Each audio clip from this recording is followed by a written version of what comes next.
สาวๆดับไฟได้ทุกเมื่อรู้จักผู้ชายคนนี้กันสบายดีสื่อตามใจสื่อลินสื่อวลังเหตุผลที่อยากมารายการนี้ก็เพราะว่าเห็นอ้ายทุกคนนั่นเป็นฝั่งเป็นฝาแล้วก็เลยอยากได้เมียน้ำเพิ่น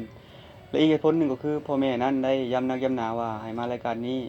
และเพิ่นก็ยังได้ฝากอีกว่าให้เอาคนงามๆนมใหญ่ๆก้นใหญ่ๆมาฝากอีแม่เด้อบักลาเด้อเจ้าก็เลยตัดสินใจมารายการนี้กิจกรรมประจำวันว่ากิจกรรมประจำวันของข้าพเจ้าก็บ่ได้เฮ็ดหยังมีแต่นอนตื่นนอนข่อยก็แบกเสียมลงท่าหางัดทางงัดวางจากการงัดทางงัดก็ใส่เบ็ดใส่มอง ฝากไว้กันแล้วกันสำหรับสาวๆท่านใดที่ยังเปิดไฟไว้ก็อย่าเฝ้าปิดไฟเด้อถ้าเจ้าเปิดไฟให้ค่อยเจ้าจะเสียเวลาเพียง 3-4 วินาทีแต่ถ้าเจ้าปิดไฟให้ค่อยเจ้าจะเสียสิ่งดีๆไปตลอดชีวิตชอบผู้ชายคนนี้ให้เปิดไฟไว้แต่ถ้าไม่ชอบดับไฟ